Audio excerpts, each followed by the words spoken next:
Dieu me l'a mis à cœur afin que nous puissions, dans la deuxième moitié de l'année qui nous reste,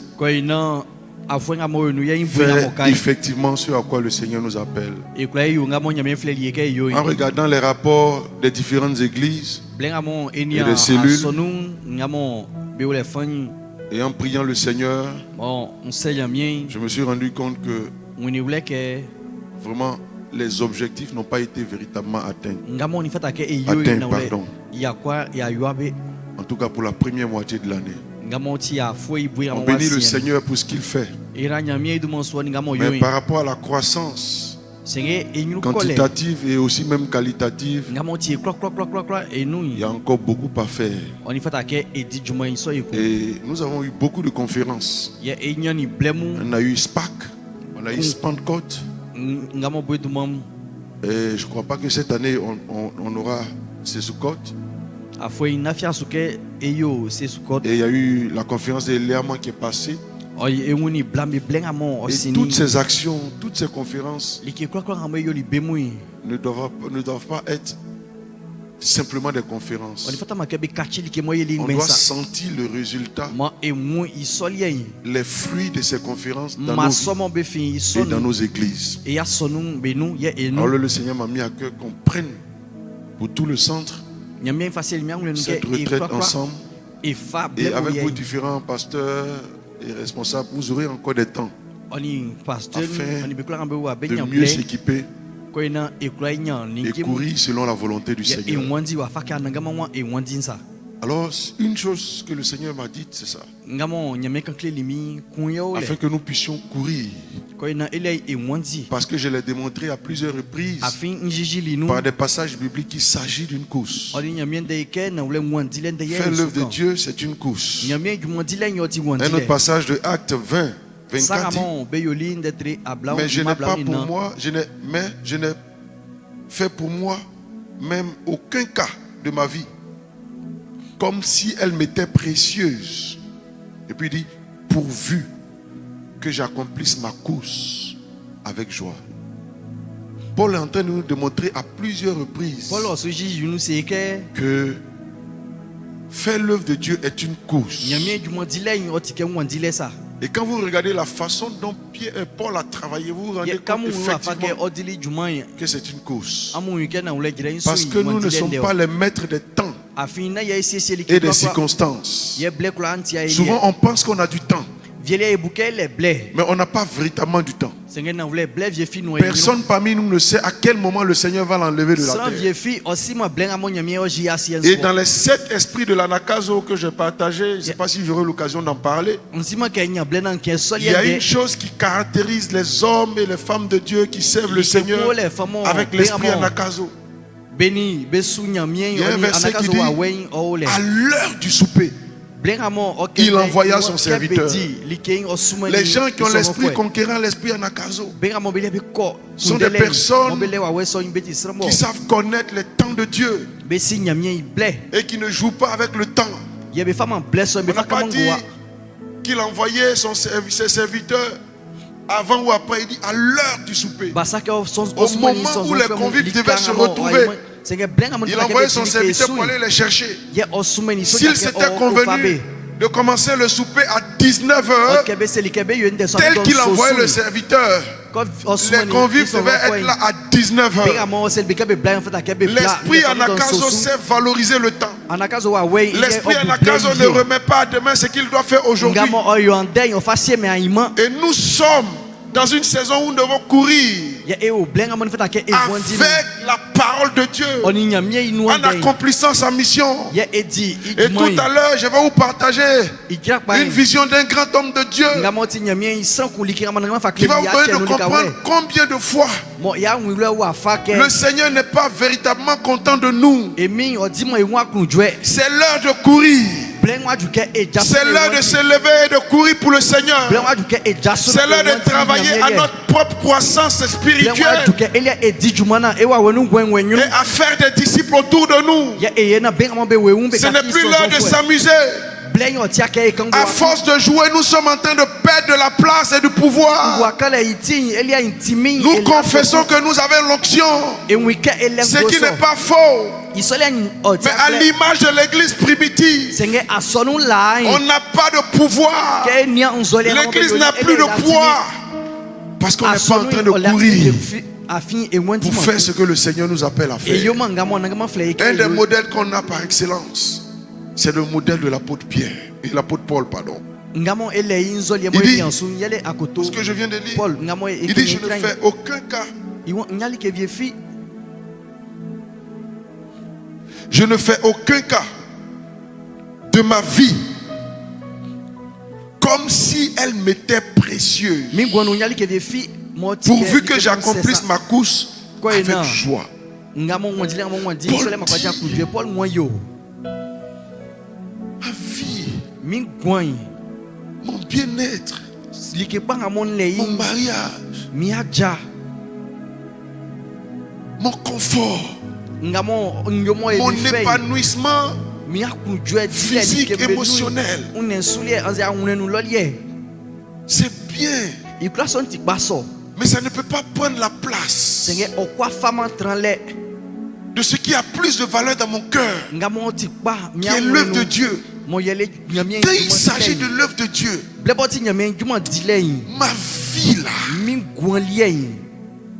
mes honneurs, ma position n'est pas ce qui a plus de valeur. Quand il s'agit d'accomplir ma course et de courir pour ma couronne, je ne fais aucun cas de ma vie comme si elle avait de la valeur.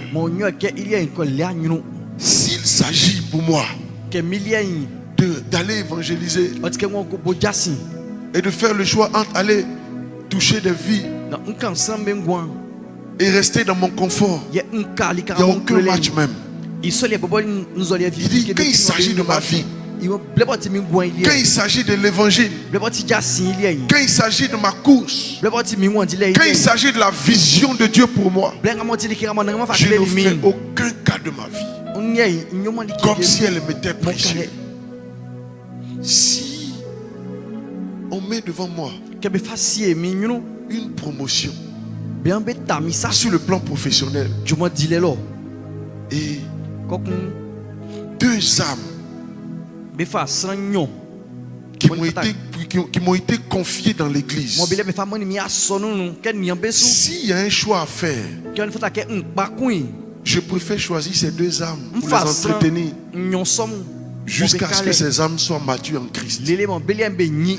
Si l'obligation professionnelle m'amène à vouloir partir, je vais m'arranger de sorte que je puisse assurer la relève, afin que je ne laisse pas ces âmes qu'on m'a confiées sans berger. Il dit, quand il s'agit de ma course, de l'œuvre de Dieu, de la mission pour laquelle le Seigneur m'a appelé, ma vie n'a pas d'importance. Il y a beaucoup parmi nous, quand il s'agit de leur épanouissement professionnel, ils peuvent laisser les âmes du Seigneur et partir sans même s'assurer que ces âmes-là seront prises en charge. Les personnes que Dieu couronne, que Dieu bénit, que Dieu approuve, valorisent les âmes plus que tout. Alléluia. Il dit, pourvu que j'accomplisse ma course avec joie et le ministère que j'ai reçu de Jésus, d'annoncer la bonne nouvelle. Quand il s'agit de la bonne nouvelle, quand il s'agit d'accomplir ma course avec joie, je ne fais aucun cas de ma vie. Je peux me priver de maison, je peux me priver de voiture, je peux me priver de beaucoup de choses pour accomplir ce qui a plus de valeur dans mon cœur, qui est de faire l'œuvre de Dieu. Voici un homme que le Seigneur approuve. Et je prie qu'à cette retraite, Dieu te remplisse de ce cœur afin que l'église devienne puissante, afin que l'église devienne forte. Les sacrifices sont en train de disparaître dans l'église.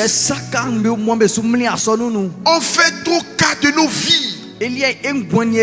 Nous sommes endettés vis-à-vis des apôtres. Ils ont payé le prix. Lisez les actes des apôtres. Vous allez vous rendre compte que nos pères ont payé le prix afin que l'évangile nous atteigne. Et si nous ne sommes pas capables de payer le prix, nous sommes en train de jeter en pâture nos enfants, nos arrière-petits-enfants. Parce que l'ennemi en face ne dort pas. L'ennemi est prêt à se sacrifier, à se tuer pour une cause qui n'est même pas juste, une cause qui n'est pas forcément approuvée par Dieu, mais parce que l'ennemi croit qu'il est en train de faire la volonté de Dieu. Il est prêt à se faire exploser, faire des sacrifices, se tuer, pensant que Dieu l'approuve ainsi. Mais où sont ceux qui sont dans la vérité et qui sont capables d'avoir de tels sacrifices, de payer le prix?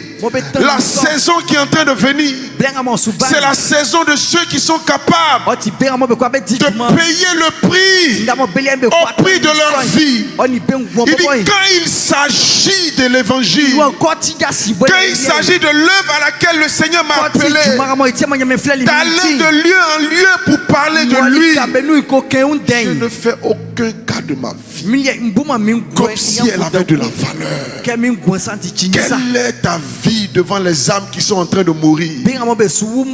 Tu sors ici, aujourd'hui est vendredi, tu vas sortir à ce carrefour là, tu verras des jeunes filles comme toi qui sont en train de se prostituer. Et tout à l'heure je t'en parlerai dans la vision que cet homme de Dieu a reçu. Le cœur des humains n'est plus en train de battre pour ce qui est essentiel. Un homme de Dieu comme Noé, regardez tout le sacrifice qu'il a fait pour ne sauver que 8 personnes. Ce qui importe à Dieu, c'est que tu puisses payer le prix que tu dois payer pour sauver les personnes que Dieu a prévu que tu sauves. Quand tu vois des années de travail pour faire cette tâche, on s'attendait à ce qu'au moins des milliers de personnes soient sauvées. Mais c'est 8 éléments de sa famille qui ont été sauvés. Si on ne compte pas les animaux. Paul dit, pour ce qui concerne ma course, de faire ce pourquoi je suis né, je ne fais aucun cas de ma vie. Où sont les hommes et les femmes qui sont prêts à se sacrifier, qui sont prêts à regarder le besoin, qui sont prêts à voir le cœur de Dieu? Ma vie m'importe peu, mes honneurs m'importent peu. Nous sommes entêtés vis-à-vis de nos pères. Ils ont payé le prix. Lisez l'histoire. Ils sont tous morts en martyrs. Où sont les enfants qui sont prêts à payer le prix comme leur père et prêts à se sacrifier afin que le maximum soit sauvé? Il dit, je fais tout à cause de l'évangile. Si nous nous prenons garde, dans 5-10 ans, l'héritage que nous allons laisser à nos enfants sera un goût amer. Mais je crois que cette retraite va révolutionner quelqu'un. Je crois que cette retraite va élever une armée. Je vois les rues de Boaké remplies, envahies par l'évangile. Je vois les rues de Gonfreville, de Katiola. Je vois les rues partout dans les nations où des hommes et des femmes. Je crois que le manteau de Paul est en train de revenir dans cette saison. Je crois que le manteau de l'apôtre Paul est en train de revenir dans cette génération où sont les hommes qui peuvent dire: je regarde toutes ces choses comme de la boue devant l'excellence de la connaissance de Christ. C'est à ce prix que les choses vont changer. C'est à ce prix que les choses vont changer. Les âmes se meurent. Les âmes se meurent. Écoutez-moi, je vous parle de la part de Dieu. Où sont les fils de l'apôtre Paul? Les âmes se meurent. Les âmes se meurent. Les âmes se meurent. Les gens avec qui tu as grandi, vous étiez dans la drogue ensemble. Toi, Dieu t'a enlevé de la drogue. Et toi, tu les regardes, tu n'es pas capable de payer le prix. Je vais te partager la vision de cet homme de Dieu tout à l'heure. Tu comprendras que nous ne sommes pas en train de courir pour ce pourquoi Dieu nous a sauvés. Toi, tu étais dans la prostitution. Le Seigneur t'en a enlevé. Et tu ne peux pas regarder tes soeurs pour aller les sauver. C'est ton confort qui t'intéresse. On dit: je ne fais aucun cas de ma vie. Je ne fais aucun cas de ma vie. Que vaut ta vie devant le prix d'une âme pour laquelle le sang de Jésus a coulé? Que vaut tes voitures devant le prix d'une âme pour laquelle le sang de Jésus a coulé? On dit: aucun or, aucun trésor de la terre ne pouvait se comparer au sang de Jésus. Aucun.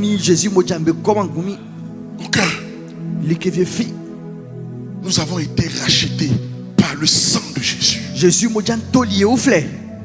Non pas ses richesses impérissables, parce que ça n'avait pas de valeur vis-à-vis du sacrifice que Christ a consenti. Je ne fais aucun cas de ma vie. Je ne fais aucun cas de ma vie. Je ne fais aucun cas de ma vie. Je prie pour que la génération de Paul se réveille. C'est à ce prix que l'évangile va s'accélérer. Le manteau de Paul doit revenir dans l'église. Le manteau de Paul doit revenir dans l'église. Nous aimons notre confort. Nous n'avons pas compris que tous les moyens que Dieu nous donne sont, comme Paul l'a dit, à cause de l'évangile. Il dit: je fais tout à cause de l'évangile. Tout ce que je fais, c'est à cause de l'évangile. C'est à cause de l'évangile. C'est à cause de l'évangile. Je vais vous partager une vision. Est-ce qu'on peut s'asseoir? Aidez-moi à enlever la chaise ici. J'ai besoin d'une cinquantaine de personnes. Montez en haut ici. Cinquantaine, rapidement. 50 personnes.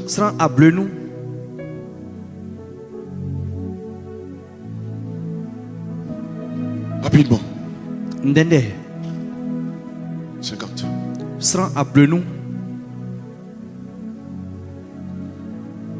Alors,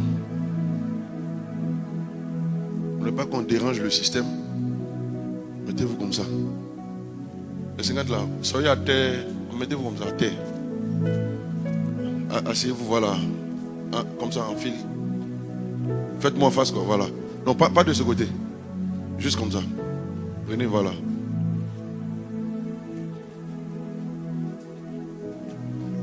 Un grand homme de Dieu qu'on appelle William Booth, celui qui est le fondateur de ce qu'on appelle l'armée du salut. Une grande vision qui a été une très grande bénédiction dans le temps des réveils. Il partage une vision qu'il a reçue. Regardez, je vais lire. On dit la vision. Il a vu un océan sombre et orageux. D'accord. Je peux avoir votre image de l'océan sombre et orageux là. Oui là.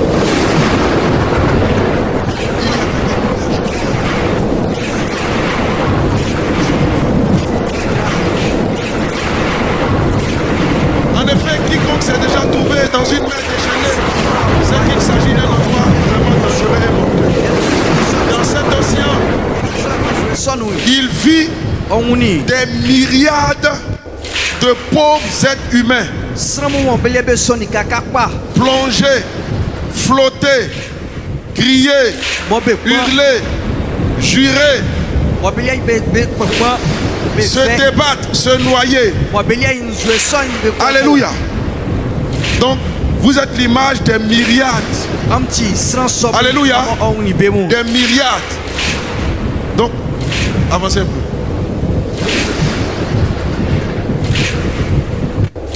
Voilà. Donc, vous allez. Vous êtes dedans, hein? Hein? Imaginez-vous dedans. On est d'accord, hein? C'est pas vrai, mais imaginez-vous. Si vous étiez dedans, comme la vision de cet homme de Dieu, il dit, dans cet océan, il vit des myriades de pauvres êtres humains plonger, flotter, crier, hurler, jurer, se débattre, se noyer. Donc, c'est tous ces verbes-là que vous avez essayé de représenter. Il y en a qui veulent nager, il y en a qui crient, il y en a qui hurlent, il y en a qui veulent se noyer, il y en a qui se débattent. Alléluia. Donc certains doivent plonger, certains doivent flotter, certains doivent crier et hurler, et d'autres doivent jurer, d'autres doivent se débattre, d'autres même se noient. Alléluia. Alléluia.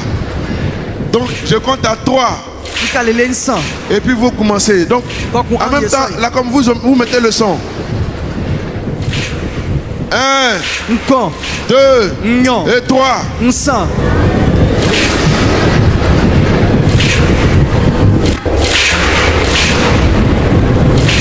Regardez. Ils sont en train de souffrir dans la tempête. Et il n'y a personne pour les sauver. La tempête est en train de les détruire.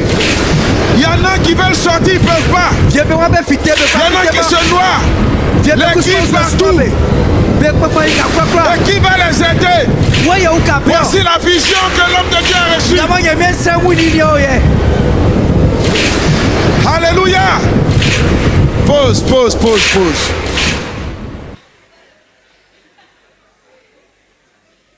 Voyez? On rit. Mais ça ne fait pas rire. Imagine. Si toi tu étais dans ça. Est-ce que ça allait faire rire? Et c'est dans ça que beaucoup d'hommes sont. Je vais vous expliquer pourquoi. Beaucoup de chrétiens sont comme ces hommes et ces femmes qui sont pris dans une tempête misérable de péché, de souffrance, de maladie, d'impasse, où ils ne savent pas qui va les aider. Un environnement comme ça, là, personne ne peut suivre. C'est-à-dire que personne ne peut aider son camarade. Si ce n'est pas la main de Dieu qui peut t'enlever d'un environnement comme ça. Parce que l'eau même dans lequel tu es là, ce n'est pas une surface pour dire que tu as couru. Tu dois lutter même d'abord pour avoir un équilibre dans l'eau. Et puis quelque chose comme ça s'élève sur toi. Et les vagues montent, ça descend. Tu n'as aucune maîtrise. Même si tu es un grand nageur, tu ne peux pas survivre dans ça. Mais c'est la réalité de la vie de tout homme sur la terre. Tout homme. Regardez, les cris là sont déchirants. Et tu vas voir qu'il y en a un qui veut s'appuyer sur l'autre. Tu vois ton ami, il quitte la tente, il tombe, lui aussi s'appuie sur toi. Ils sont en train de souffrir, ils sont en train de mourir. Alléluia. Il dit alors ces pauvres âmes juraient et criaient. Elles se relevaient et criaient de nouveau. Puis s'enfonçaient dans l'eau pour ne plus jamais réapparaître. Donc, il y en a qui mouraient Il dit c'est des myriades de personnes qui étaient là dans la vision. Donc il y en a qui faisaient des forts. Quand ils noyaient, ils ne ressortaient plus.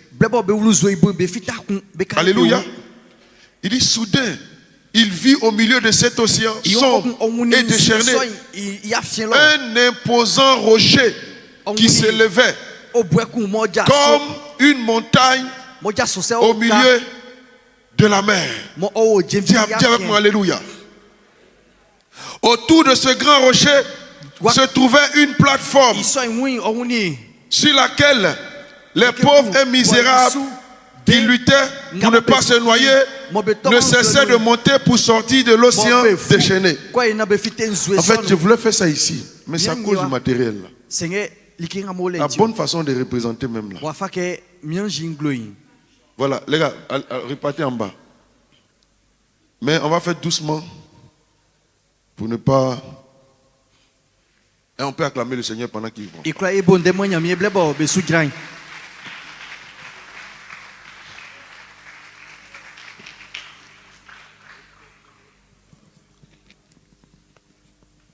Où ça? Ici, hein? Et puis où? Et puis là-bas? Ok. Donc les gars, mettons-nous. Mettons-nous à terre ici comme ça. Non, la position en longueur comme ça. Oui, on se met à terre comme ici. Jusqu'au bout. Je veux encore des personnes. Venez compléter le... Venons. Je veux 50 personnes encore.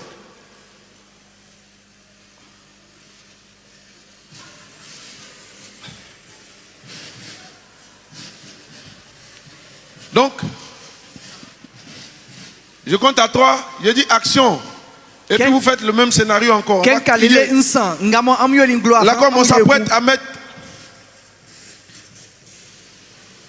Ça, c'est quel bruit? Ah, ok.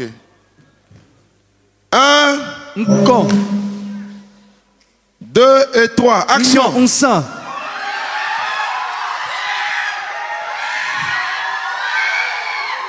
Mais, où est le son? Ils sont en train de mourir dans la mer. Mais, le son.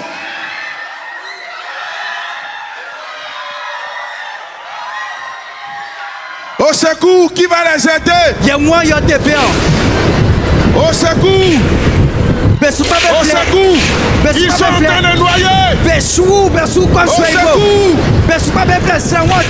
Au secours!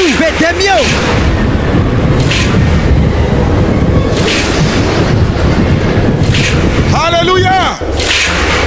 Amen! Et dans la vision, il dit, pendant qu'ils étaient en train de se débattre comme ça,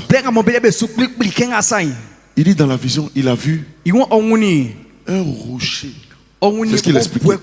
Un vaste rocher sorti, apparaître dans l'eau. Donc on peut symboliser ce rocher-là par l'estrade où on est ici. Vous comprenez, non?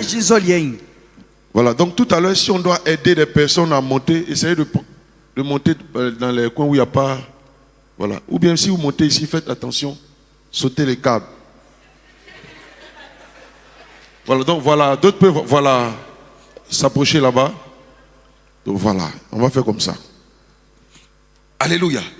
Il dit soudain, il vit au milieu de cet océan sombre et déchaîné un imposant rocher qui s'élevait comme une montagne au milieu de la mer.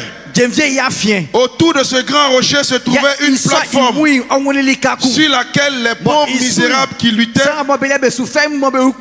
pour ne pas se noyer ne cessaient de monter pour sortir de l'océan déchaîné. Donc, tous ceux qui étaient en train de lutter là, quand ils ont vu cet imposant rocher apparaître, ça a été pour eux comme un secours. Parce que personne ne peut prendre leur main pour les enlever de là où ils sont. Donc maintenant, ils sont en train de se battre maintenant pour venir sur le rocher. Donc ce que vous allez faire, dans le cri, vous allez essayer, voilà, lutter.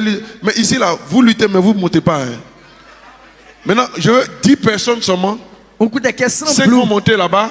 Et puis 5 autres ici. Mais les autres ici, vous continuez de lutter par les cris, mais vous n'arrivez pas à monter. Alléluia.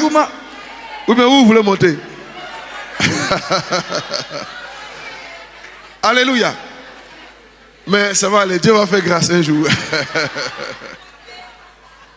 Donc là, comme on positionne maintenant. Donc 5 montent là-bas. Maintenant, en fait, quand là-bas là, suivez bien. Quand quelqu'un veut monter, on le tire.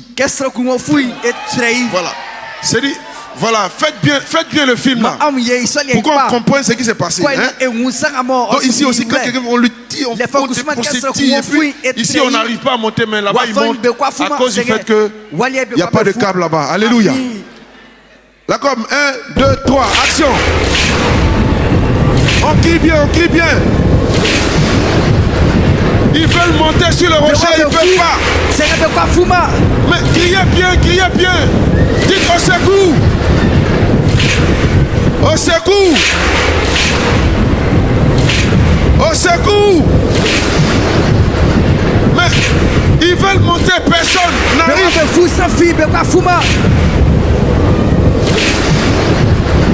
Une personne peut monter ici. Qui va les aider? Qui va les aider? Moi, il y a aucun père. Alléluia. Amen. Mais ici, la personne est montée même. Mais vous êtes méchants, vous ici. Hein?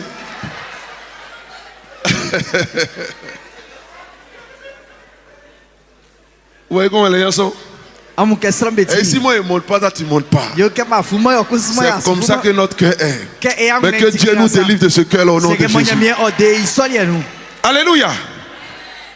William Booth dit qu'il était ravi de voir la plateforme qui servait de point de salut pour les âmes. Donc, ce niveau-là, ce rocher qui est sorti de l'eau est devenu comme un point de salut.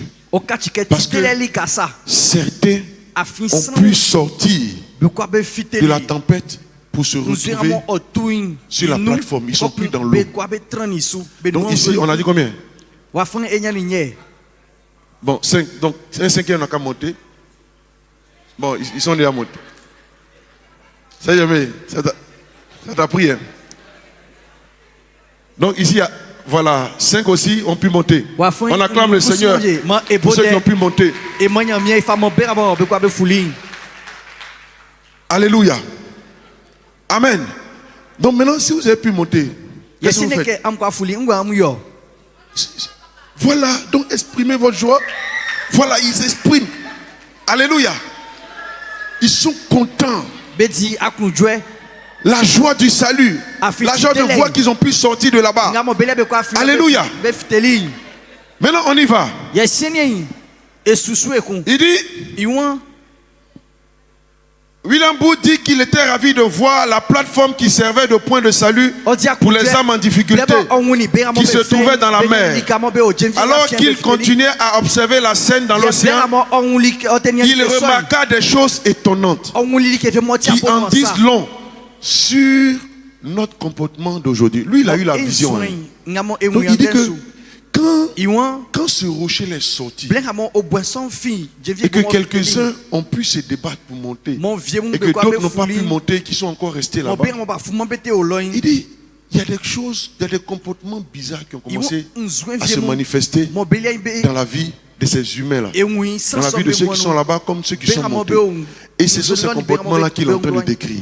Première chose, sauveur d'hommes.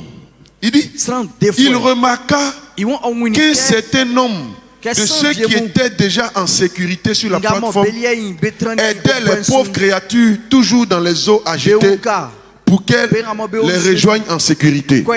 Alléluia. Donc les 10 personnes qui ont pu monter naturellement, ils ont eu le désir de sauver les autres. Donc, on va faire monter encore 10 autres. Non, doucement, doucement. Voilà. Donc, attends, non, attendez, c'est pas encore le. Attendez d'abord. Elle n'a qu'à redescendre. Ma fille, il faut redescendre, on doit faire le scénario. Elle n'a qu'à redescendre, on va faire le scénario.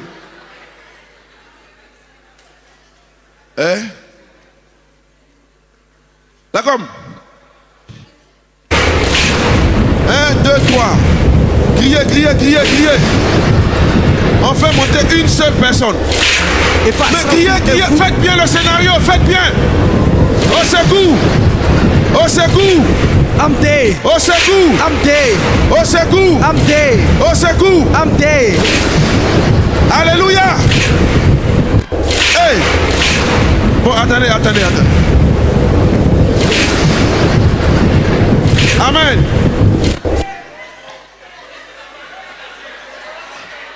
Alléluia. Donc, où sont les 10 premiers qui sont montés? Et les 10 autres que vous avez sauvés? C'est bon, on est au nombre maintenant. Hein? Donc, c'est ça, hein?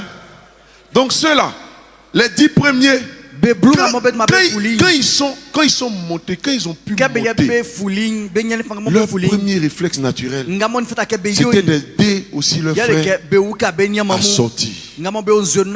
Alléluia. On peut acclamer le Seigneur pour eux. Que Dieu fasse de vous des sauveurs des hommes au nom de Jésus. Que Dieu fasse de vous des sauveurs des hommes. Que Dieu fasse de vous des sauveurs des hommes. Des sauveurs des hommes, des sauveurs de vos familles, des sauveurs de vos collègues, des sauveurs de vos parents, des sauveurs de vos amis. Au nom de Jésus. Alléluia. Est-ce qu'on peut continuer? Deuxième chose qu'il a remarqué, il appelait ça organisateur du salut. Il en a vu plusieurs qui avaient été secourus, planifiés et organisés des échelles, des corps, des radeaux, des bateaux et tout équipement qui pourrait utiliser pour sauver de la mer certains de ces créatures qui se débattaient. Ça veut dire ceux qui ont pu monter après avoir aidé une première fois les gens, peut-être par leur main ou bien par leur méthode naturelle, ils étaient maintenant en train de réfléchir à d'autres moyens. Tellement ils avaient le fardeau de sauver ceux qui étaient en bas. Donc il y en a qui sont allés chercher des cordes. Alléluia. Il y en a qui sont allés chercher des échelles. Il y en a qui sont allés chercher des bateaux. C'est-à-dire, ils ont essayé toutes sortes de moyens pour tirer encore d'autres personnes qui étaient en train de se noyer, qui étaient en train de mourir. Oui, ça c'est juste une image, mais c'est dont il parle. Il avait des myriades de hommes. Donc c'est-à-dire, même s'ils ont sauvé, c'est comme ils n'ont rien fait. Parce qu'il y en a qui meurent, mais il y a encore beaucoup d'hommes qui sont dans l'eau. Donc ils étaient en train de réfléchir maintenant à trouver d'autres moyens. Est-ce qu'on a une corde ici? Bon, si quelqu'un qui a un t-shirt en bas peut enlever son habit, voilà. Voilà. Mais cette fois-ci, quand ils vont vous donner vos codes là, ne montez pas. Hein. Voilà, c'est pour faire le scénario. Donc, alléluia. Attendez, on va donner le top. Hein? Chacun de vous aussi, prenez votre truc. Voilà, venez aider encore. La première fois c'était avec vos mains. Maintenant cette fois-ci, vous avez réfléchi à d'autres méthodes. Que Dieu vous fasse de vous des sauveurs des hommes, réfléchissant aux nouvelles méthodes pour sauver les âmes. Quand il s'agit de sauver les âmes, vous êtes toujours en train de réfléchir à de nouvelles stratégies. Que cela soit votre partage au nom de Jésus. Donne-moi un puissant amen. D'accord, est-ce que vous êtes prêts? 1, 2 et 3. Action.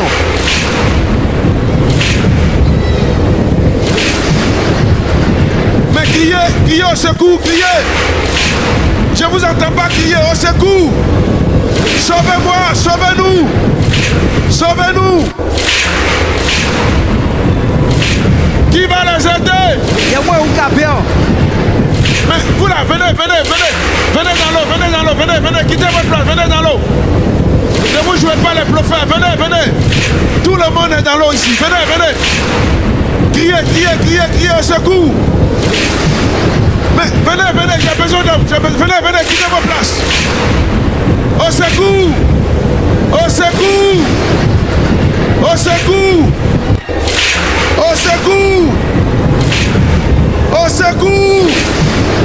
Sauvez-moi, sauvez-nous. Alléluia.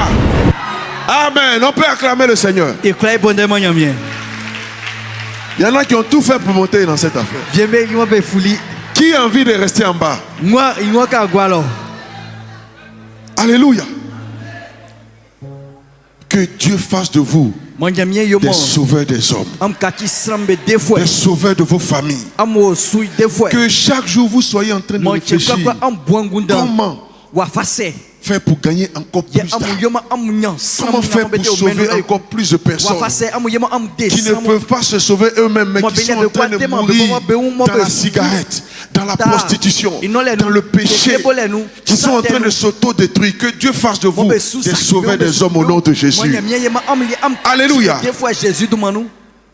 Troisième chose qu'il a remarqué, le sacrifice de soi. Il a également remarqué qu'il y avait certaines personnes sauvées qui sautaient dans l'eau en dépit des conséquences pour sauver ceux qui étaient en train de mourir. William Booth était ravi de voir les personnes sauvées et ces sauveurs qui se sacrifiaient. Donc parmi ceux qui sont ici là, il y en a qui disent bon, au lieu d'amener échelle, côte, tout ce qu'on peut, il me jeter là-bas et puis prendre quelqu'un pour sortir. Donc, on va faire 10 personnes qui vont descendre et pour aider encore des personnes à sortir. Donc, mettez-vous maintenant en ligne. Mettez-vous, on va donner le coup d'envoi tout à l'heure. Mettez-vous, prenez tout ici.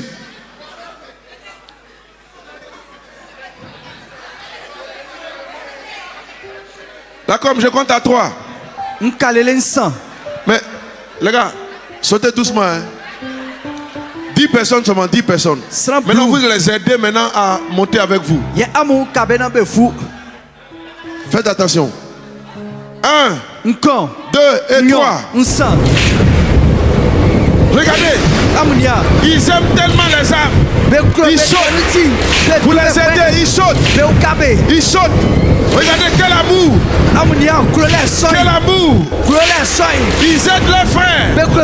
Ils sont descendus dans l'eau pour aider les frères. Est-ce qu'on peut acclamer pour eux? Quel amour pour les arbres. Alléluia. Est-ce qu'on peut acclamer le Seigneur? Amen. Jusque là ça va. C'est ce que Dieu attend de nous.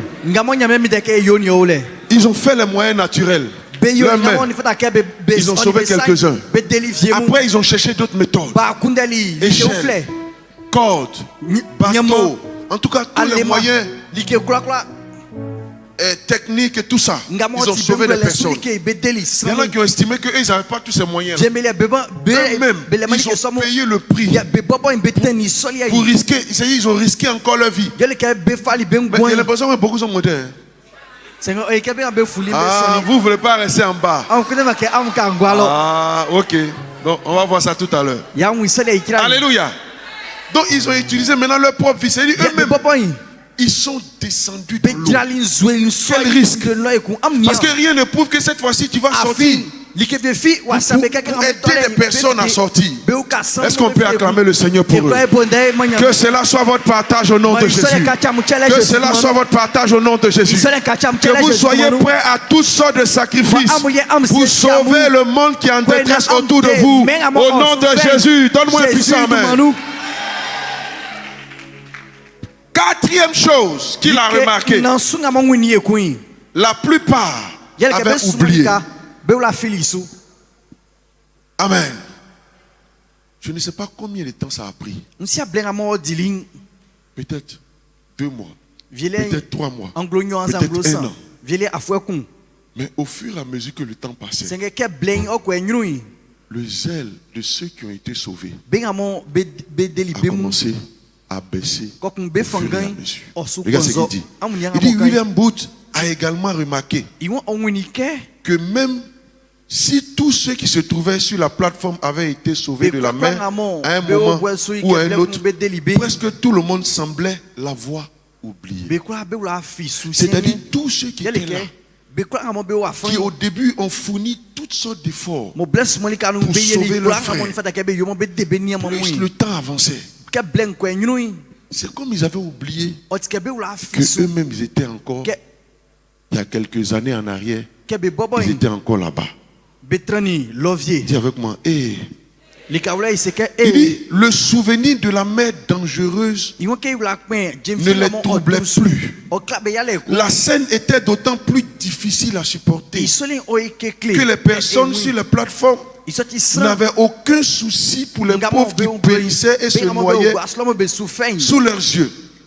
De fait, même créatures qui se noyaient et se débattaient dans la mer étaient des amis, des maris ou des épouses, des mères, des sœurs, des frères et même des enfants de ceux qui avaient été déjà sauvés. Est-ce que vous comprenez ce que je suis en train de dire? Donc, ils ont pu sauver des personnes, mais il se trouve qu'ils ont encore des amis. Ils ont des frères, ils ont des collègues qui sont restés là-bas. Et plus le temps avançait, ceux qui ont été sauvés, ils sont devenus insoucieux, ou bien je dirais insouciants de ceux qui étaient en bas.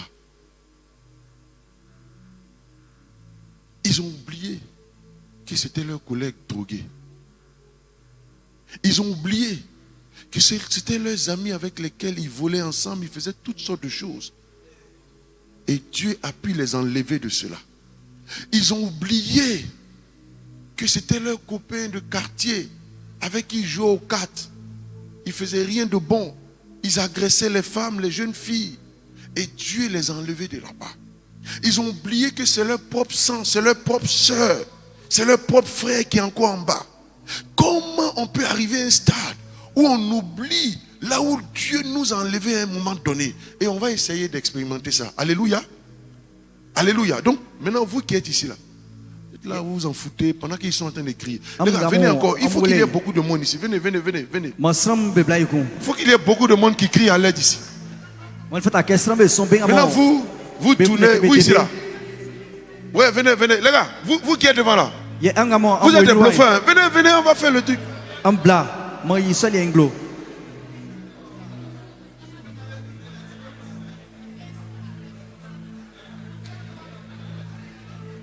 Alléluia. Donc, pendant que vos anciens amis, pendant que vos anciens collègues, pendant que vos frères, pendant que vos parents, d'autres n'ont pas pu être sauvés et puis ils sont là, des années après vous, pendant qu'ils continuent de crier à l'aide, vous êtes insouciants. Voilà, donc on va expérimenter ça. Donc vous êtes là, vous causez, et vous ne faites pas cas de leurs cris. D'accord, vous êtes prêts? 1, 2 et 3, action!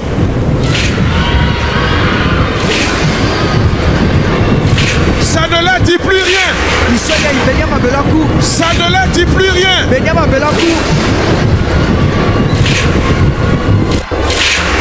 Ça ne leur dit rien.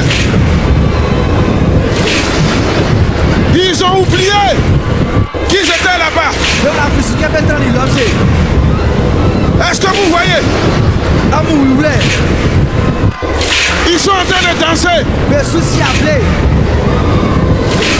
Ça, le cri de leur frère ne leur dit plus rien. Alléluia. Pause.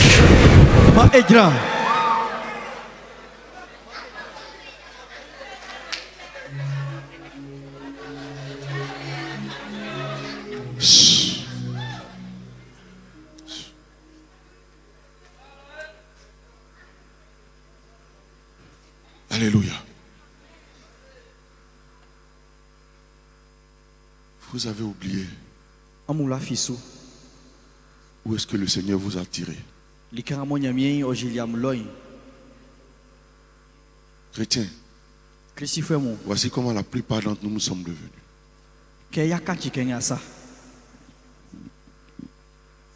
Plusieurs parmi nous ont perdu leur zèle. Ils ont oublié qu'ils étaient aussi des anciens drogués que Dieu a sauvés. Ils ont oublié qu'ils étaient des anciens prostitués, des anciens drogués, des anciens voleurs, des anciens brigands. Plusieurs ont oublié la grâce de Dieu qui les a fait monter ici. Et le cri de leurs frères, le cri de leurs collègues ne leur dit plus rien. Si tu ne te retrouves pas dans cette image, c'est que ton cœur est un cœur dur. Ce que William Booth a vu comme vision est l'image de chacun d'entre nous, dont les cris de ceux qui sont en détresse ne nous disent plus rien. Beaucoup voient des pauvres, des mendiants. Il y en a qui étaient des mendiants. Vous avez oublié que vous étiez des mendiants.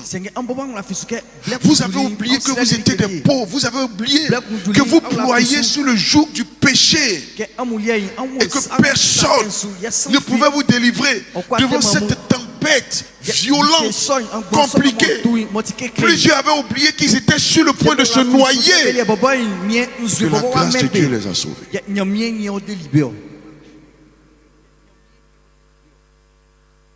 Nous avons oublié où est-ce que le Seigneur nous a dit.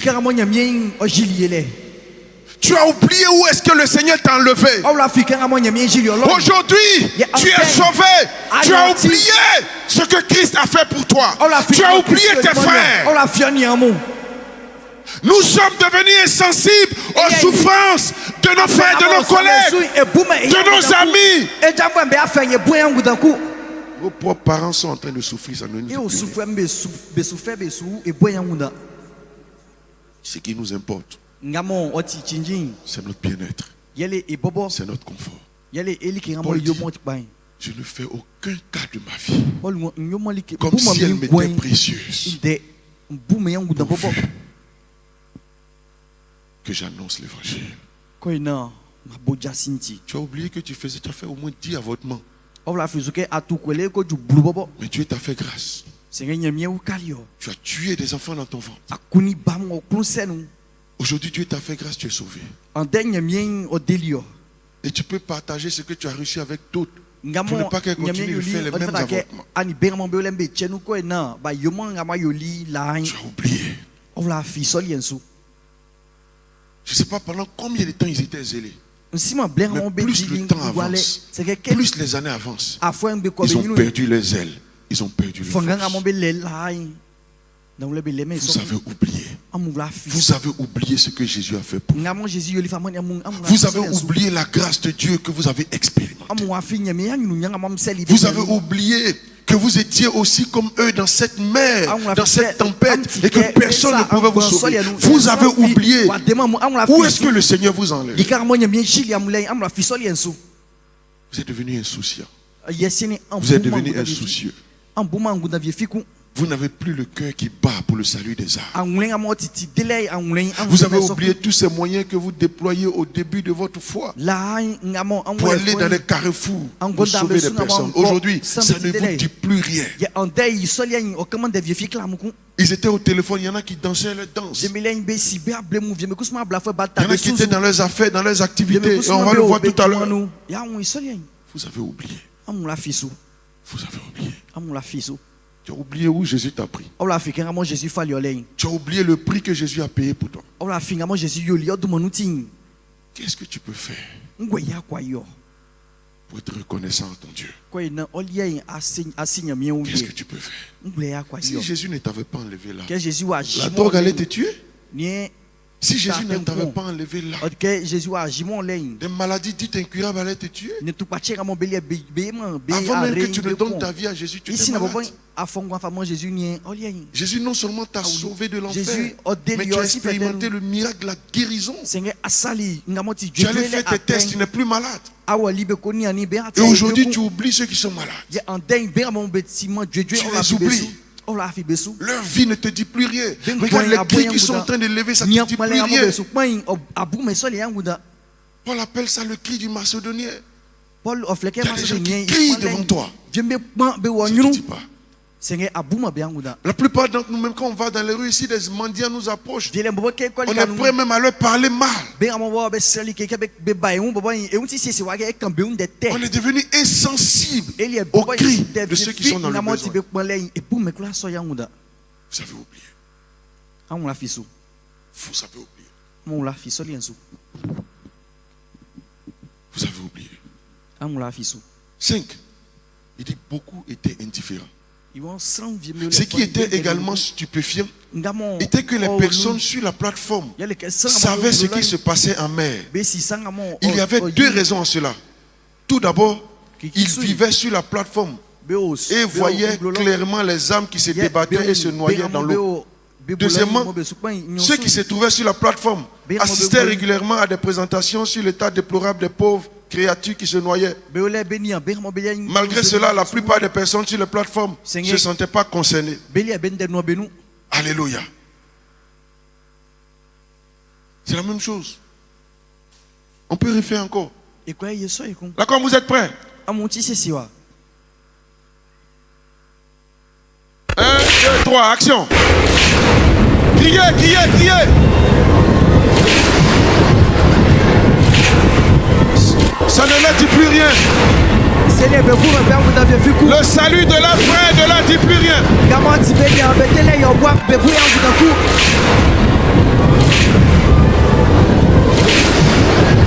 Voici ce que nous sommes devenus.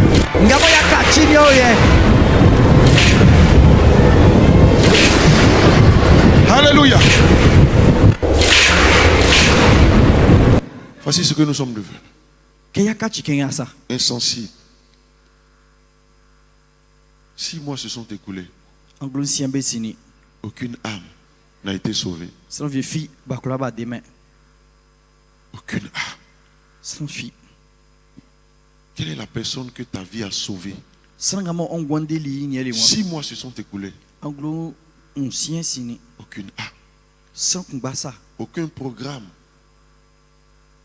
pour partager l'évangile à d'autres personnes. Le cri de Jésus ne te dit plus rien.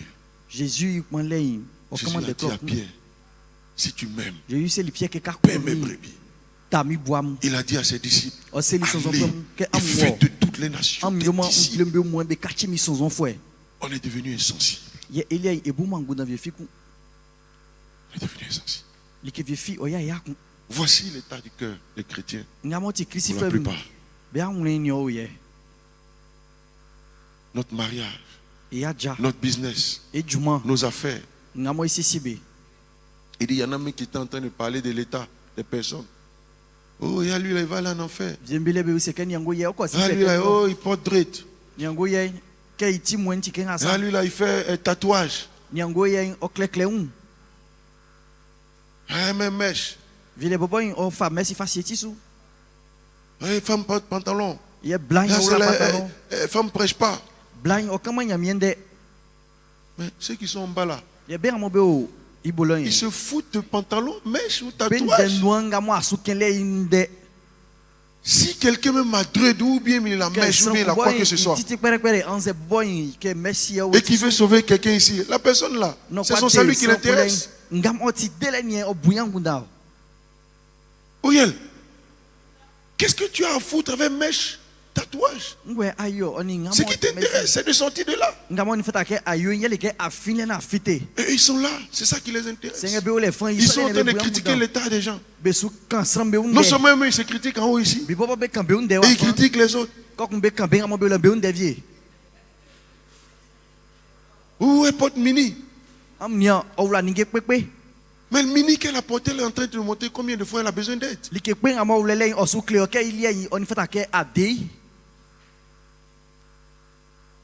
On est en train de critiquer leur habillement. Au lieu de les aider, on est en train de les indexer. C'est ce que l'église est devenue. C'est ce que nous sommes devenus. Voici l'état de nos cœurs. Voici l'état de nos cœurs. Nous sommes devenus insensibles. Cri de Dieu à la voix de Dieu. Insensible. Insensible. Là où tu es en ce moment, ma fille, là où tu es, si quelqu'un a dreux depuis il veut te tirer là, tu vas pas venir. Peut-être même que tu as tapé son dreux de la même pouce.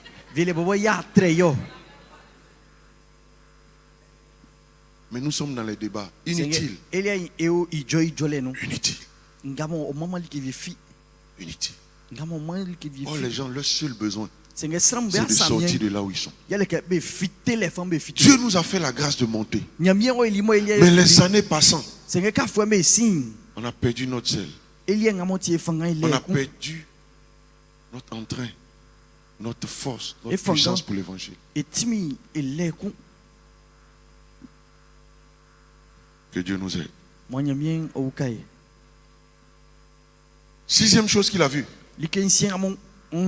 Commercer ouvertement. Il dit, une autre chose étonnante à propos des occupants de la plateforme étaient leurs différentes activités qu'ils continuaient d'exercer ouvertement devant ceux qui mouraient. Nombre d'entre eux étaient absorbés jour et nuit dans le commerce. Ils exerçaient leur commerce pour gagner de l'argent, accumuler leurs gains dans les coffres et dans les chambres fortes. Là, comme vous êtes prêts? Les hommes d'affaires. Donc chacun sera en train de faire ses affaires pendant que les gens crient ici. 1, 2 et 3. Ils sont occupés à leur commerce. Ils sont occupés à leur business. Le guide des âmes ne leur dit rien. Voici les chrétiens d'aujourd'hui. Il fait ses business. Il fait son commerce. On dit allons évangéliser, ça lui dit pas. La seule chose qui les intéresse, ce sont les activités. Voici les chrétiens d'aujourd'hui. Voici ce que nous sommes devenus. Alléluia. Amen. Les gens qui ne sont pas venus au rendez-vous de celui qui a offert le dîner, leur justificatif était le mariage, le travail, les champs. Donc on met tout ça dans le cadre du travail, les business, les affaires. Beaucoup d'entre vous, depuis que vous vous êtes mariés,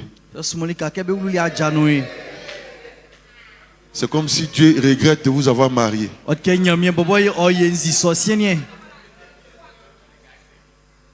Beaucoup d'entre vous qui ne sont pas mariés, votre fardeau du mariage fait que vous ne servez même plus le Seigneur. Alléluia. Ça a chargé vos esprits comme ça. Et quand la voix, elle est calme, on dit, il y a quoi? Le Seigneur ne m'a pas encore donné mariage. Arrêtez.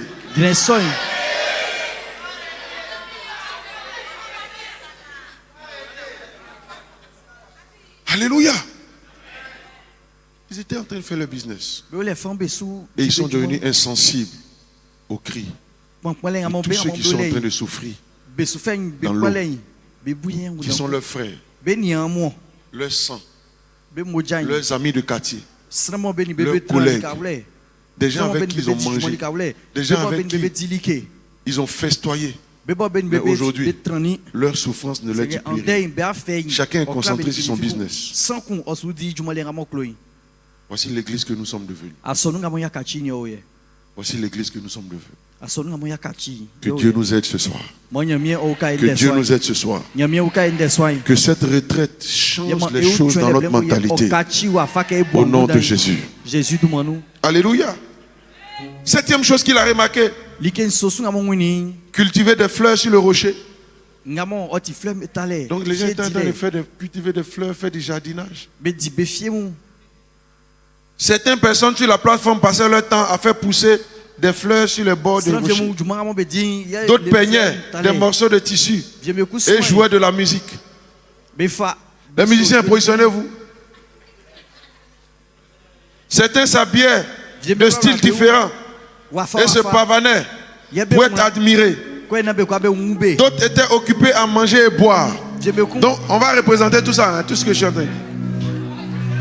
Tout cela était fait à la vue des pauvres créatures qui luttaient pour ne pas se noyer autour d'eux. La com. 1, 2 et 3, action. Ils jouent de la musique. Ils sont en train de jouer la musique. Ils sont en train de faire leur jardin. Ça ne leur dit plus rien. Ça danse, ça se marie.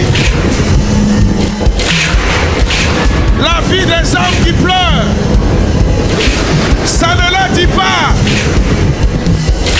Le cri des amoureux ne transperce plus le cœur. Alléluia.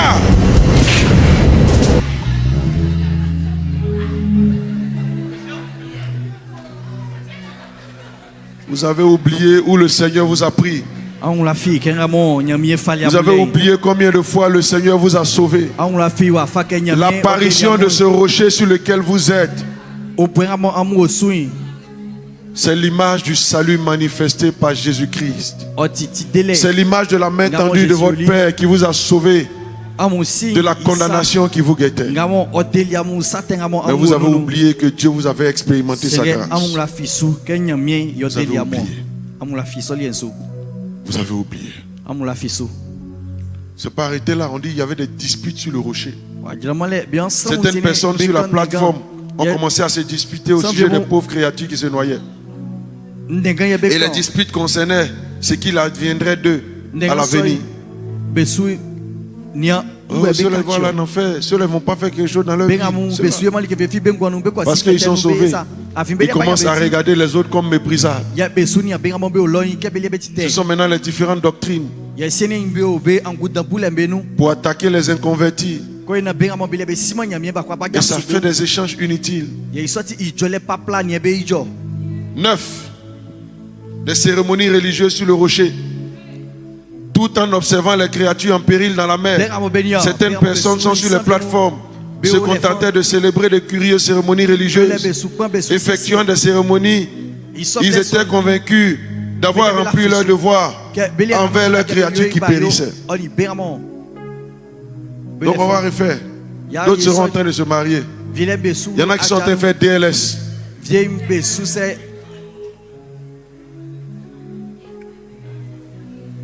Hein? Il y en a qui sont en train de faire école théologique. 1, 2, 3, action.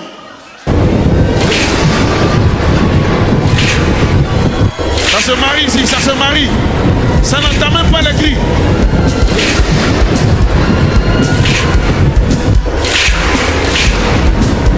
Ça danse, ça festoie. Il y a toutes sortes de cérémonies. Et le cri de ceux qui sont en train de mourir, ça ne leur dit plus rien. Alléluia. Famille, c'est vrai. On est en train d'imaginer ça comme ça.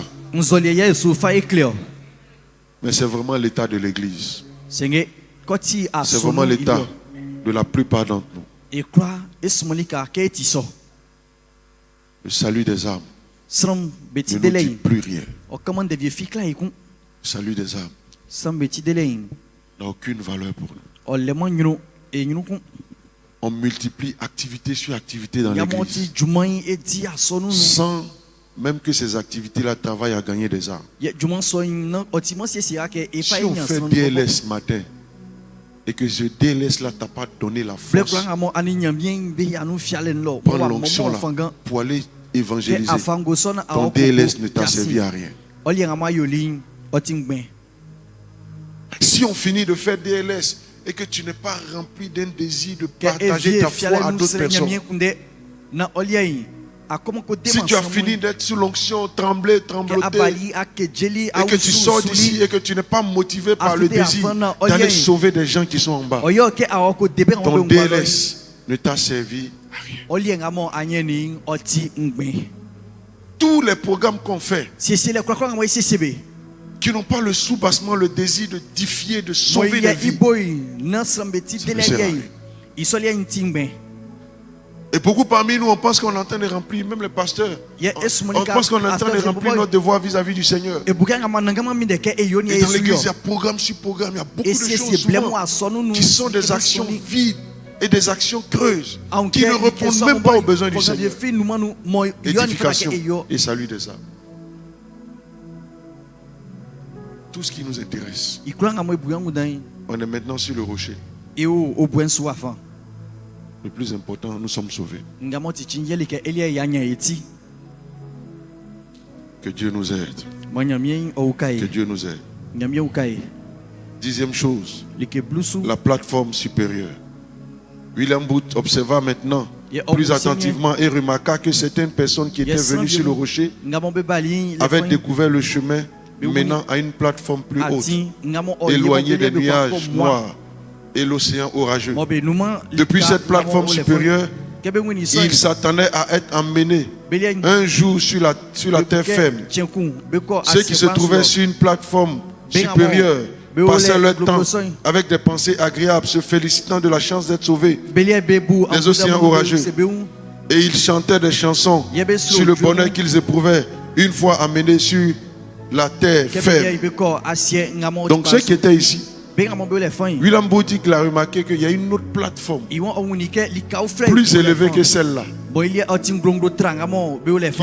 qui les vraiment mettait au large, Donc ceux qui étaient ici, ils sont montés sur cette plateforme et puis ils étaient contents. Ils remerciaient Dieu de leur avoir accordé la grâce d'atteindre cette plateforme. Ils chantaient des louanges au Seigneur. Ils disaient au Seigneur qu'ils aimaient Dieu. Ils aimaient Jésus. Quel chant d'amour on peut chanter? Hein? Oui, donnez le chant.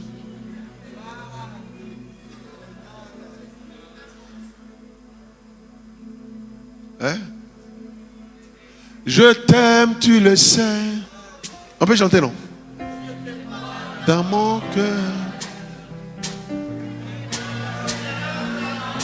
Toi, Seigneur, tu es mon yaya. On est arrivé où? Yes. Dans mon cœur. Le cœur de Jésus est ici. Mais nous, on est en train de dire à Jésus qu'on l'aime. Il dit, si vous m'aimez, paissez mes brebis. On chante, je t'aime, je t'aime. Je veux ta présence. Il dit, mais ma présence est déjà avec vous. On est plus préoccupé à dire au Seigneur qu'on l'aime au lieu de lui démontrer par nos actions notre amour. Et les larmes sont en train de couler. Et regardez les mains des adorateurs. Et on croit qu'on a déjà rempli l'œuvre de Dieu.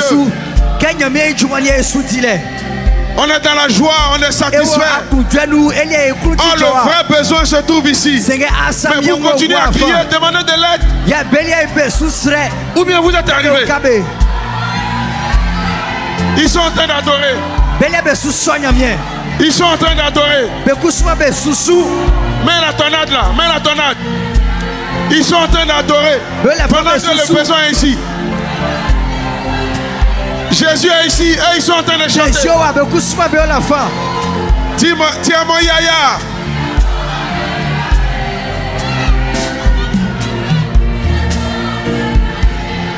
Alléluia.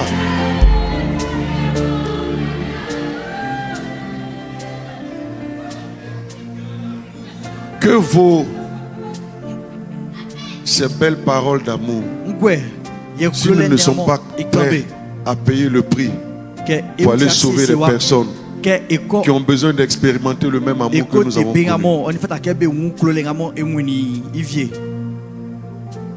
Le véritable adorateur, c'est lui qui adore en esprit et en vérité. Il a regardé Pierre et dit, si tu m'aimes, il n'a pas dit à Pierre, si tu m'aimes, chante-moi que tu m'aimes. Nous pensons que c'est juste en chantant à Jésus que nous l'aimons.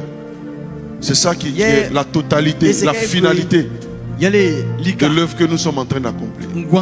Après avoir chanté ainsi, Jésus s'attend à ce que nous allions sauver nos bien-aimés qui sont encore dans la mer et dans ces orages qui sont en train de mourir. Voici ce qu'est devenu l'Église. On peut faire lever nos mains, commencer à pleurer et chanter des chants en disant à Jésus qu'il est notre Yaya, en invoquant sa présence, alors que sa présence est déjà là. Il y a un passage de Jean qui m'a tellement touché. Il dit, là où je suis, là sera mon serviteur. Tous ceux qui servent Jésus, ils ne manquent pas la présence de Dieu.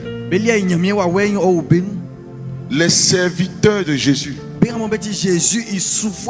sont déjà dans la présence de Jésus.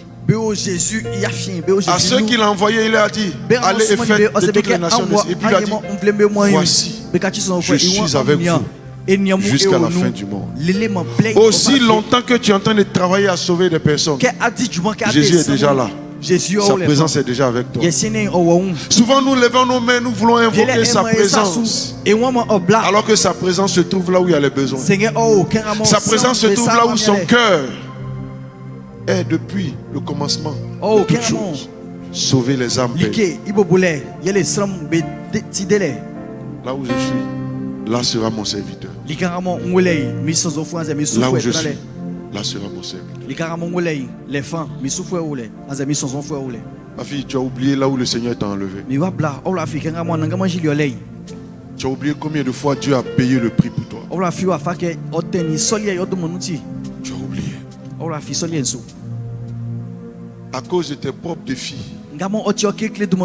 tu es devenu triste. Tu as laissé les soucis de la vie t'alourdir. Et Jésus nous avait prévenu. Toute forme de lourdeur spirituelle qu'un chrétien vit a deux origines. Jésus dit, les soucis de la vie et les plaisirs de ce monde. Le fardeau, le joug de Jésus, ce n'est jamais difficile, ce n'est jamais lourd. Le seul fardeau qui est le plus léger dans la vie d'un humain, c'est de porter le salut des âmes. Tous les autres fardeaux qui sont en rapport avec les soucis de la vie, me marier, construire temple, faire ceci, faire cela, acheter ceci, tout ce qui est en rapport avec acheter les besoins, ça va te donner un gourmet gospel. Mais si la seule chose qui te remplit, c'est comment sauver les âmes, je t'assure, tu ne seras jamais fatigué, tu ne seras jamais alourdi. Tu vas toujours trouver en toi comme une force, une ressource qui te donne d'avancer malgré les difficultés. Mais si le fardeau qui est en train de t'animer maintenant, c'est chercher l'argent pour construire ton temple, c'est chercher l'argent pour réaliser quoi que ce soit, tu vas remarquer que ta vie de prière va commencer à baisser. Parce que c'est un fardeau qui est très lourd à porter. Tout ce qui n'est pas en rapport avec le cœur d'aller sauver les âmes, ce sont des fardeaux qui nous alourdissent. Les inquiétudes que nous avons à cause de nos études, à cause de nos activités, ce sont des fardeaux qui vont nous alourdir. Ça paraît légitime, mais Jésus a dit de déposer ça à ses pieds, de prendre son joug Et il a même exprimé ça dans Matthieu 6:33.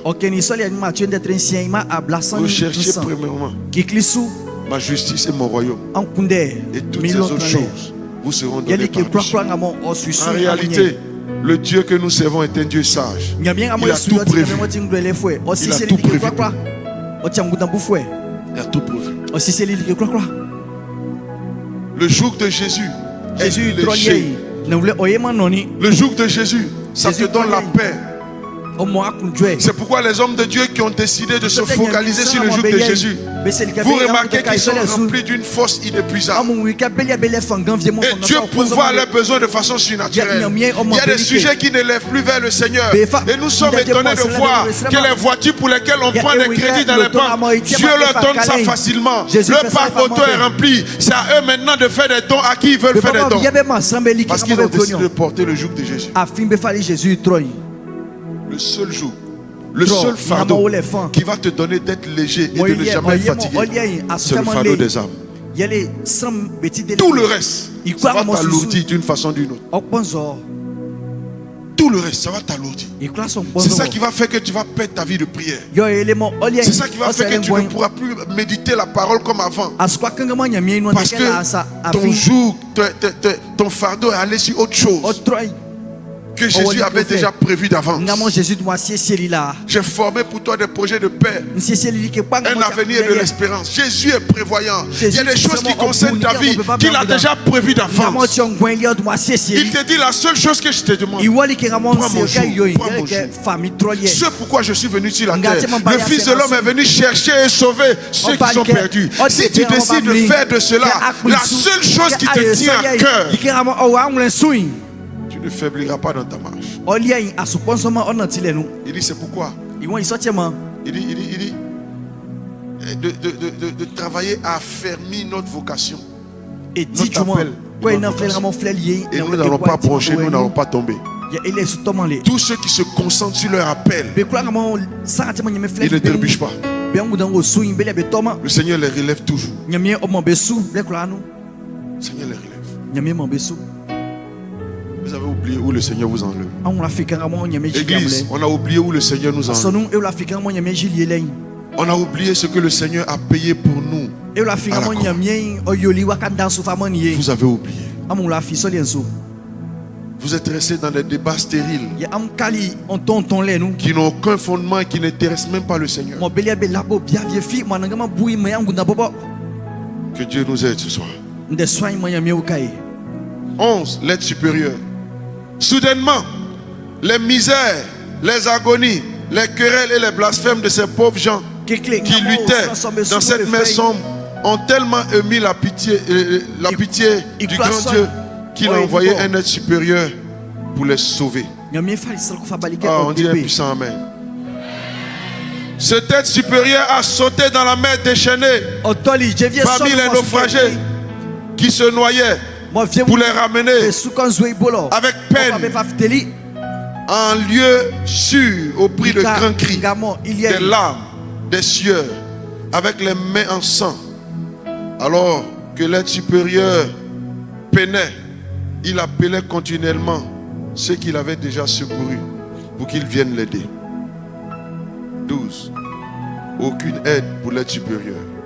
Une autre chose étrange est que ceux qui se trouvaient sur la plateforme entendaient l'aide supérieure appeler au secours, mais ne se souciaient pas de lui.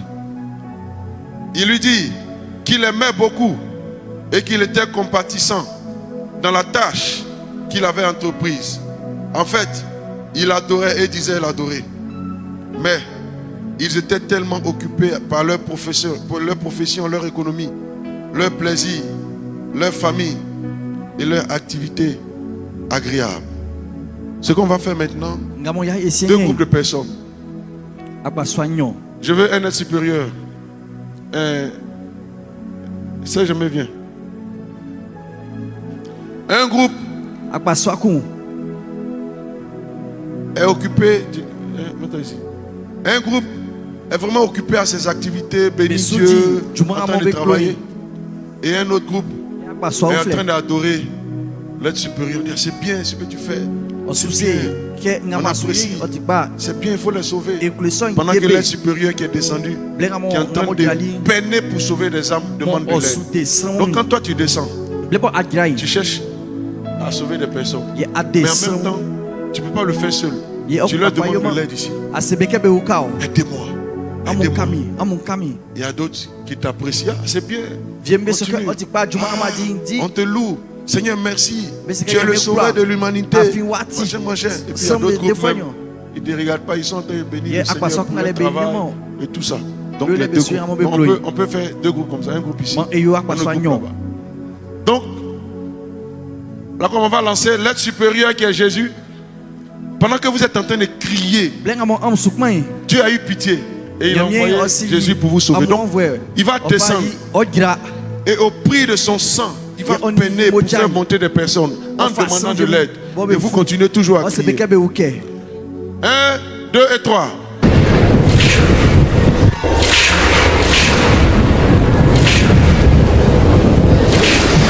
Il demande de l'aide. Regarde, il peine. Demande de l'aide. L'aide supérieure, appelle de l'aide. CGB, appelle de l'aide. Personne n'aide Jésus. Non, mais ne montez pas aussi facilement. Hein. Non, c'est pas comme ça. L'aide supérieure. Attendez. L'aide supérieure. Attendez. On dit l'aide supérieure là. Lui-même il peine. C'est pas facile. C'est au prix de son sang en fait. Voyez non. Donc vous aussi ne montez pas vite. On sent que vous voulez quitter là-bas. C'est chaud là-bas. Hein?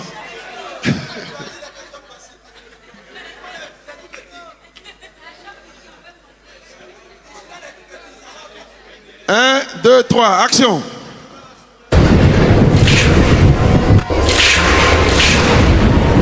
Demande de l'aide.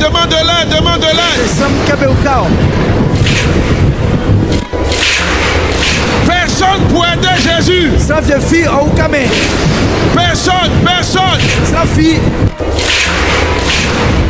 Personne.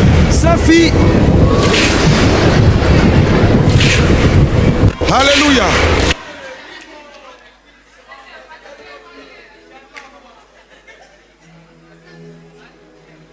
Dans la Bible, j'ai vu Jésus demander de l'aide et donner un sujet de prière à ses disciples. On dit Jésus avait la capacité de guérir toutes les maladies. Mais la moisson était énorme. Et pour la première fois, Jésus regarde ses disciples. Il dit la moisson est grande, mais il y a peu d'ouvriers. Et il dit priez le maître de la moisson afin qu'il envoie des ouvriers. En d'autres termes, Jésus est en train de dire j'ai besoin d'aide. Il y a trop de gens dans la mer. Mes petits efforts ou bien mes grands efforts ne peuvent pas les sauver tous. Jésus crie. Il demande de l'aide. Jésus demande de l'aide. Qui peut entendre le cri de Jésus ce soir? Qui peut entendre la voix de Jésus tonner dans son cœur, disant ma fille, j'ai besoin de toi pour sauver ta famille. Le besoin est tellement énorme que Jésus seul ne peut pas. Mais la plupart d'entre nous ne semblons pas sensibles au cri de l'aide supérieure.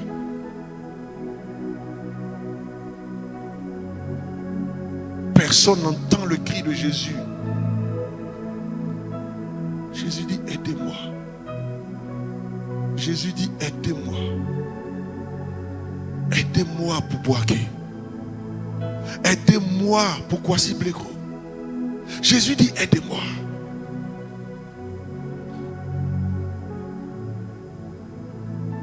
À cause de votre insensibilité, je suis moi-même descendu.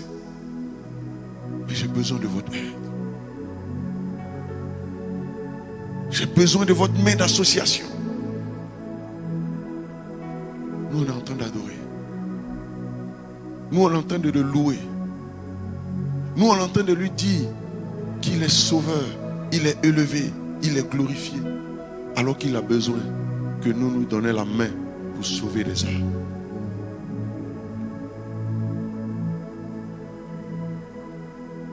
J'entends la voix de Jésus qui parle à nos cœurs ce soir. J'ai besoin d'aide. J'ai besoin de votre main. J'ai besoin d'aide. J'ai besoin d'aide. Qui va aider Jésus? Qui va aider Jésus? Ta famille est ici. Toi, tu es en haut. Et Jésus te demande de l'aide.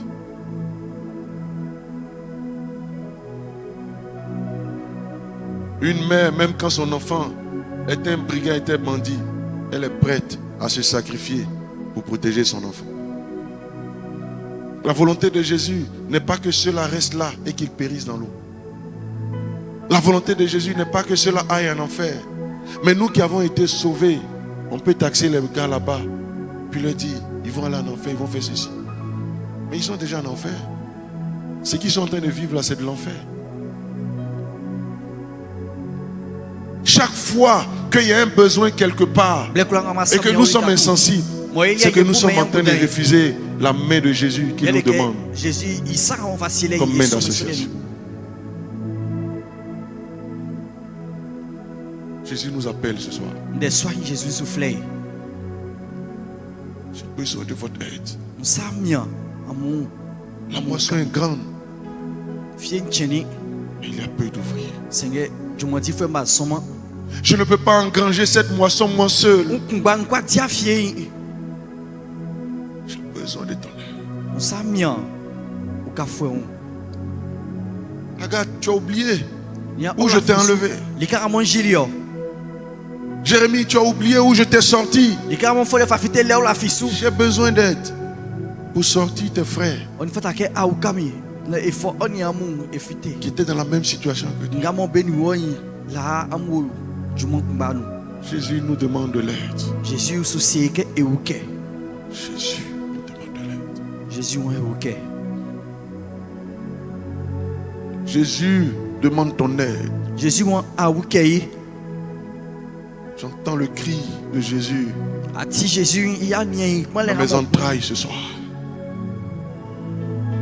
J'entends le cri de Jésus.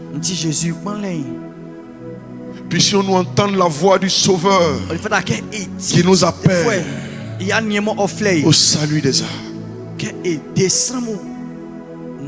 Puissions-nous entendre la voix de Jésus qui nous appelle à son œuvre pour nous saluer. Puissions-nous être sensibles à la voix de notre Sauveur. Qu'est-ce que tu peux faire pour marquer ta reconnaissance à Dieu? Ce n'est pas juste en lui disant des paroles de reconnaissance. C'est en vivant pour lui. C'est en travaillant au salut des autres, comment il a travaillé à ton salut. À quoi sert ta vie? Qu'est-ce qui te fait courir dans cette saison et dans cette génération? J'entends l'appel du maître qui demande de l'aide. J'ai besoin de toi. Ma fille, le Seigneur a besoin de toi. Mon fils, le Seigneur a besoin de toi. Mon frère, le Seigneur a besoin de toi.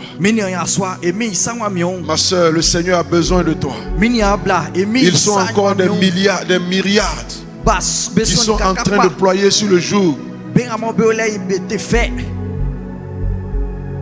du péché, de la souffrance, qui sont condamnés. si personne ne leur vient en aide. Plusieurs parmi nous ont perdu leurs ailes, ont perdu leur premier amour. Entendez la voix de votre Créateur qui vous appelle. J'ai besoin de vous.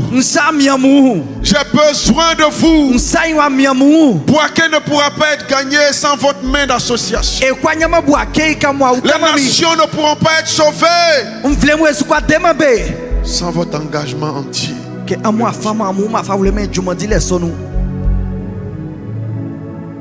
Que le Seigneur ne vous vomisse pas à cause de votre tiédeur.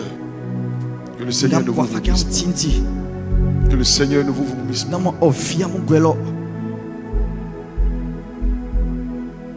J'ai besoin de vous. Peuple d'Anakazo. Peuple de moissonneurs. Peuple de loyauté. Peuple du centre Anakazo. Entendez le son de la voix de votre Créateur qui tombe dans votre cœur ce soir, ce matin, dans cette saison que le Seigneur ouvre. Où sont mes élus? Où sont ceux que j'ai sauvés? Où sont ceux que j'ai consolés afin de faire d'eux aussi des canaux de consolation? Entendez la voix de votre Créateur. Jésus vous appelle, famille. Jésus t'appelle. Jésus fait faire de toi un sauveur des hommes et des femmes qui ont besoin du salut. Entendez la voix de Dieu. Entends la voix de ton Dieu. Tu as laissé tes défis t'alourdir. Paul dit, pour ce qui concerne mon appel, qui est d'annoncer l'évangile, je ne fais aucun cas de ma vie comme si elle m'était précieuse. Jésus a besoin de toi. Jésus a besoin de toi. Et j'ai l'habitude de dire que c'est un honneur que Jésus veuille nous associer.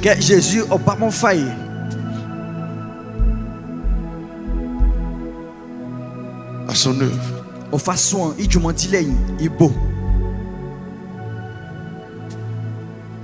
Tous ceux qui veulent répondre à cet appel, je vais vous demander de vous tenir là, juste en bas, et de lever les mains vers le Seigneur. Béoumi a besoin de toi. Tout le nord de la Côte d'Ivoire a besoin de toi. La Chine n'est pas sauvée. Plusieurs étudiants autour de toi sont encore dans la prostitution.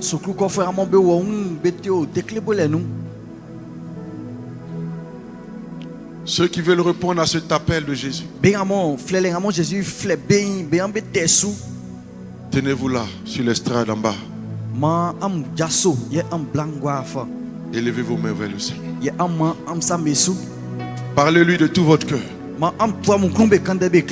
Il dit, qui enverrai-je? Qui marchera pour nous? Qui marchera pour nous?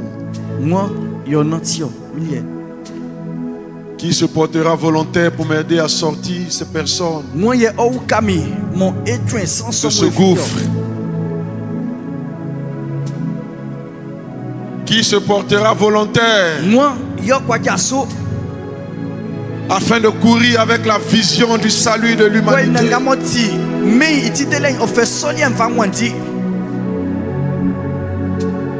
Où sont mes ouvriers qui vont courir les rues pour témoigner de mon amour?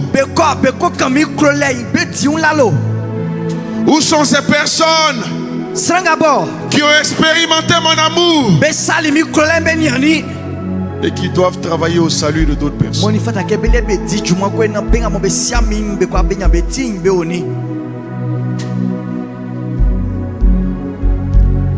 Dans le début de ta foi, tu avais ce zèle pour sauver d'autres personnes. Mais depuis un bon moment, tu t'es refroidi dans cet engagement.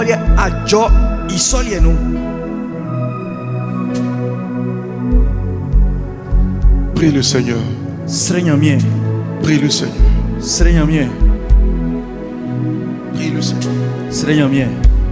Prie le Seigneur.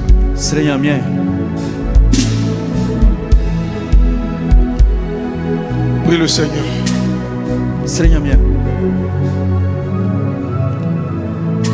Ma fille, j'ai besoin de toi. Regarde les larmes suppliant de ton Sauveur. J'ai besoin de toi.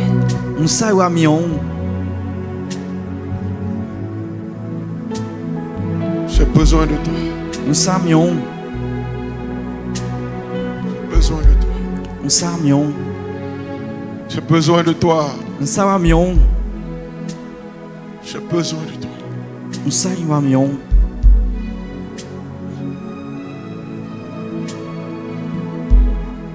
Ma fille, où tu es? J'ai besoin de toi. Où est ce feu avec lequel tu courais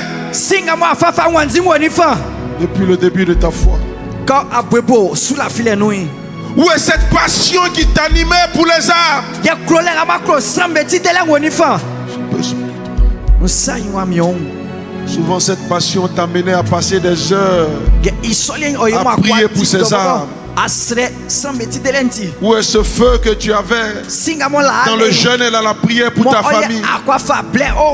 J'ai besoin de ton aide.